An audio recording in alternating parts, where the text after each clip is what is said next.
Tomorrow night, Monday Night Raw gets Stranger Things. This is the collab where Monday Night Raw will have a collab with Stranger Things on the first Raw of 2026. Will things get stranger? What's gonna happen? Who's gonna come back? And we're gonna predict it right here on this video, guys.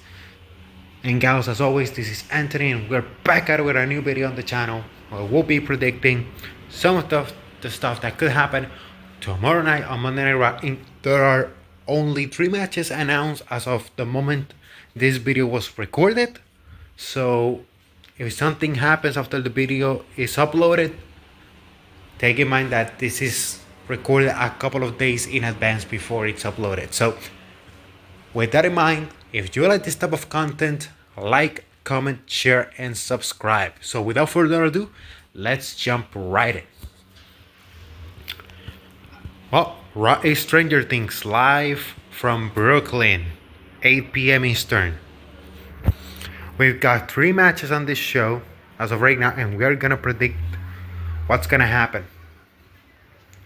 So why not start with the big dish here tonight, which I think it's gonna be the main event for the World Heavyweight Championship. CM Punk defense against Braun Breaker. You know, they've only had some promos going back and forth. Obviously, Braun Breaker pinned CM Punk on War Games. Therefore, that's how he got this title shot.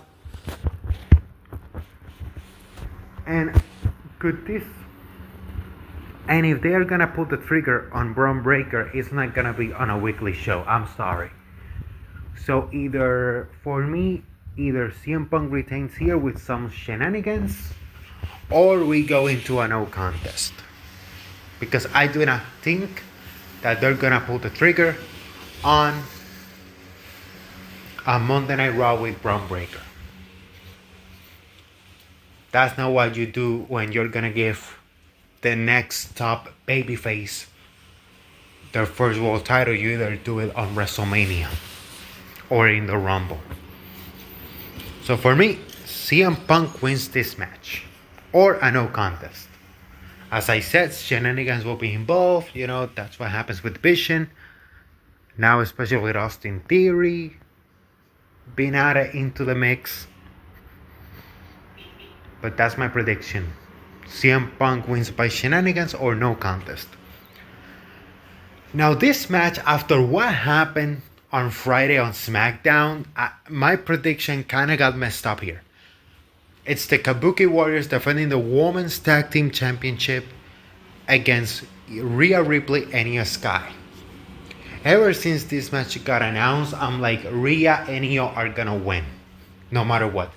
But then on that 8-man tag on that 8-woman tag on SmackDown, Rhea pinned Kairi. So now I'm like, they gave Rhea and Io alongside Charlotte and Alexa the win. So maybe they're not winning they're not winning the titles, because that's what happens. That's how the booking works. Because you give the babyface a little bit of momentum right before the match, and they lose the title match. And you know, I've always been of the impression that the story long term is Rhea and Io once more, but with Rhea as the heel, because this is very reminiscent of the Eddie Guerrero Rey Mysterio storyline from 2005, where as time goes on, Rhea's gonna get frustrated that she cannot beat Rhea cannot beat Io. I just mentioned their tag team name for some reason, Rio. But then if you are doing that same angle for 21 years ago, they should win the tag team titles and they go against each other at WrestleMania as the Women's Tag Team Champions. But then that means those titles are not going to be defended on WrestleMania, just like it happened on WrestleMania 21. So when you see that, when you put all of that into perspective, that finish on SmackDown made this match wide open on both teams having legitimate reasons, kayfabe wise, on winning. And as I always say, I learned this from watching Cyber Chase. Use the past to predict the future. And since this is literally a female version of the Eddie and Ray storyline from 2005, even though that finish on SmackDown is making me doubt, I think Rhea and Io will end up winning this match. Although I can see the Kabuki Warriors retaining because of the finish on SmackDown. I can actually see it. But I'm gonna stand with my original prediction. We're gonna have new women's tag team champions, because if Punk is retaining, you need a title change. You know what I mean? Like you need something of impact. So new champions will be crowned here. And the final match that's been announced for the 1-year anniversary of Raw on Netflix. Maxine Dupri defends the Women's IC title against Becky Lynch in a rematch. I mean, we've seen during the match with Abigail how Maxine was being technical. We've seen the vignettes with Natalia and how Natalia is slowly transforming into the Natty, the Loki legend, which is the gimmick she used on the NWA and she's using on AAA. So they're slowly trying to introduce that gimmick into WWE television, slowly but surely. And since I think that's going to be the title match at WrestleMania, the student versus master angle, and Becky, I think she has a bigger match planned for WrestleMania. I think Maxine Dupri retains here because I think the two money matches, I mean, I'm not saying that they're money matches, but the way I see both storylines going, I think the match of WrestleMania is Becky versus AJ Lee and Maxine versus Natty. I think those are the two directions they are going, and I think this match will be the starting point of that. And I really like Becky, like her saying that Maxine should have been disqualified. And she's fighting, she's a heel. But the thing why I always say that Becky is a better babyface than a heel is because when she's a heel, I just got a phone call, sorry about that, but we're back at it. As I was saying, the reason I say Becky is a better babyface than a heel is because when she's a heel, she has no legitimate reason. The Drew McIntyre heel turn from late 2023 until now has worked because he has a base on truth. And some of his claims are legitimate, but he exaggerates them. Becky has no legitimate reasons as a heel to bitch. Like, I don't know, man. Like, some people need to watch the Bret Hart heel turn from 1997. And I know that I sometimes shit on Bret Hart because I think him as a babyface was pretty boring.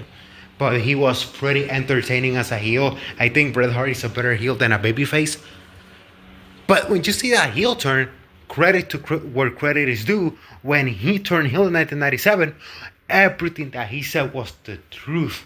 And the reason the heel turn worked is because even though he was telling the truth, the people were seeing him as a whiny bitch. Even though he was telling the truth. And that is what Drew McIntyre is doing,